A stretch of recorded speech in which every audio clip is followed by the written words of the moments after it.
Assalamualaikum warahmatullahi wabarakatuh. Sadayana sampurasun tepangkeun nami abdi Davin Hadi Nugraha, absen salapan ti kelompok 3 Bungur bade ngalanjutkeun carita dongeng Utara-Utari anu saacana. Dicaritakeun sayembara anu bakal jalankeun ku Utara sareng Utari. Mangga hayu urang dangukeun. Isi naskah. Lila-lila tinggerendeng baradami para juru ramal badami papadana. Nya kitu deui para sesepuh baradami papadana nepi ka hiji pamanggih. Cek wakil juru ramal, sadaya juru ramal sami pamendakna nyata tuang putra Raden Utara sareng Raden Utari sadayana bakal jareneng raja. Antosan bae, Nun. Kumaha pamendak para sesepuh saur raja. Cek wakil para sesepuh, sami Nun. Tuang putra duanana bakal jadi jaradi raja nanging sanes kedah diantosan eta kempang pancawarna kedah diilari ku tuang putra duanana.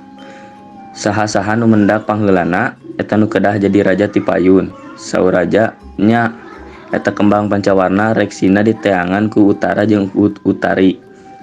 Tidinya kumpulan bubar ngan Raden Patih jeung Ama Lengser diandeg heula. Kanjeng Raja nimbalan nyaur putrana nu dua sarta terus nyaurkeun sakumaha putusan kumpulan tea lahir.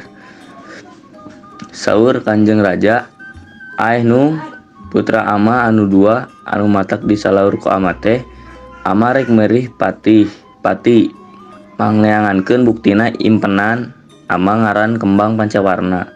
Demi rupa eta kembang 5 warna, bodas, koneng, beureum, hideung, rejeung, wungu.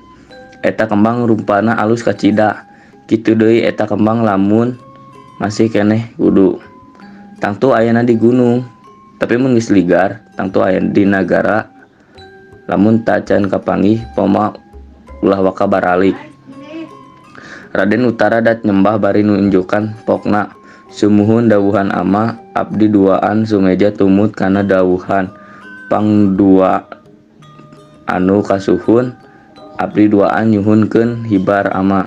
Impenan teh mugi sing enggal kapendak.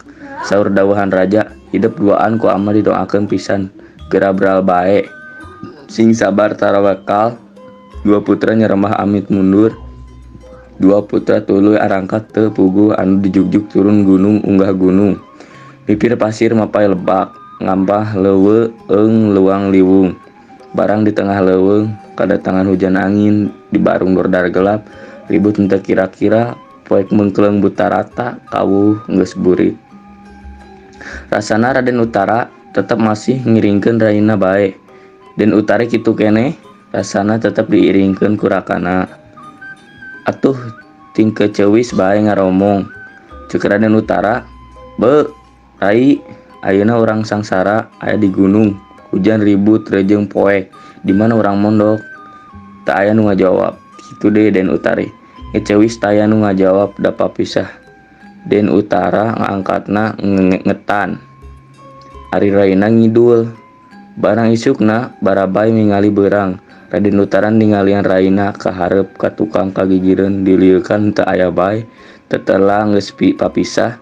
Didinya anjeunna nangis munggah leus-leusan. Nyambat-nyambat raina teu lila ras eling. Leler nangisna emut kapiwiruk ramana yen kudu sabar tawakal. Tuluy bae angkat deui leumpang ka saparan-paran. Kitu deui Den Utari nangis taya kendatna nyambat-nyambat rakana siang wengi lelempangan nalangsana leuwih-leuwih.